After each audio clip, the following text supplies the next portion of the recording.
Dans une exhortation précédente, nous avons vu que Dieu, c'est notre Père.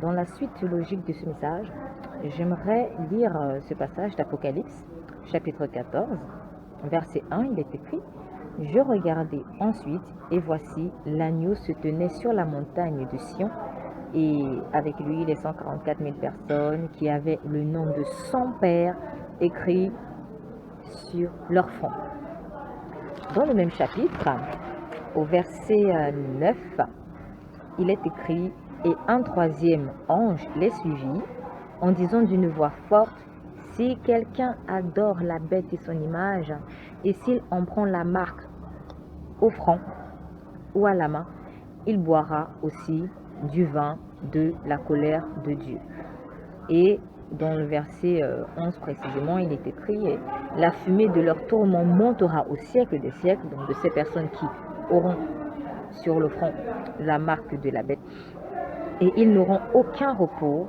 ni le jour ni la nuit, ceux qui auront adoré la bête et son image, et quiconque aura pris la marque de son nom. Dans le livre de Matthieu chapitre 6, verset 9, Jésus a dit dans la prière, notre Père qui est aux cieux, que ton nom soit sanctifié. Sanctifié signifie mettre à part. Donc, autrement dit, dans cette prière, Jésus est en train de dire, notre Père qui est aux cieux, que la sainteté de ton nom soit respectée.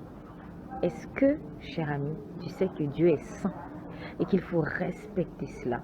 Si tu aimes Dieu, tu respecteras sa sainteté. Si tu aimes Dieu, tu réaliseras qu'il y a des choses que tu ne peux pas faire, qui sont en mesure d'insulter sa sainteté.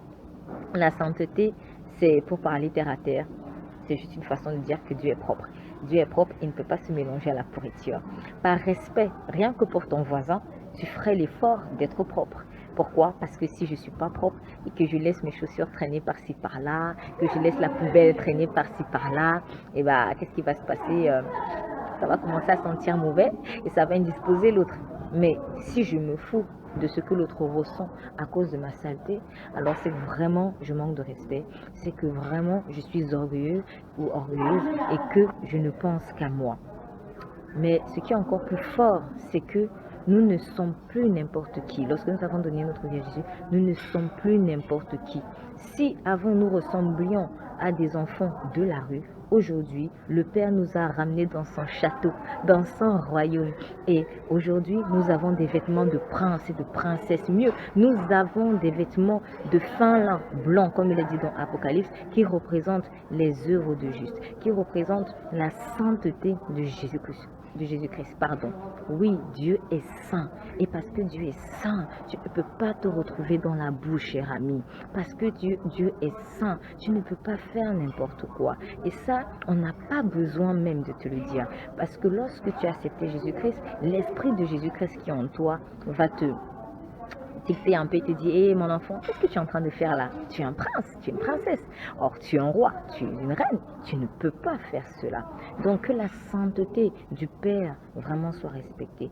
Et en parlant de sainteté du Père, on voit bien dans Apocalypse chapitre 14 que ce nom saint est écrit sur notre front. Et c'est parce que le nom du Père qui est saint est écrit sur notre front, que nous serons épargnés de certaines choses, en tout cas, qui arriveront à la fin des temps, qui bien sûr a déjà commencé, mais ce sera le sujet de notre message.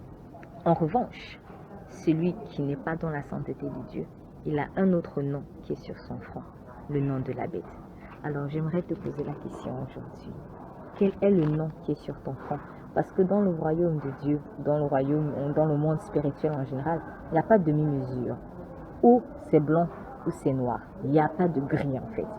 Ou le Père, c'est Dieu pour toi, ou le Père, c'est Satan. Que tu y crois ou que tu n'y crois pas, tu es forcément aligné quelque part. Et cela se manifeste par tes œuvres. Donc, quel est le nom qui est sur ton front? Si tu n'as pas la conviction que c'est le nom du Père qui est sur ton front, alors abandonne-toi simplement à lui et dis-lui, écoute Père, je ne sais même pas où j'en suis, mais j'ai besoin de toi. Et tu verras et trouveras ses bras. D'ailleurs, il n'attend que ça. Alors, accepte de porter sur ton front le doux nom et le bon nom et le puissant nom de Jésus-Christ. Salut!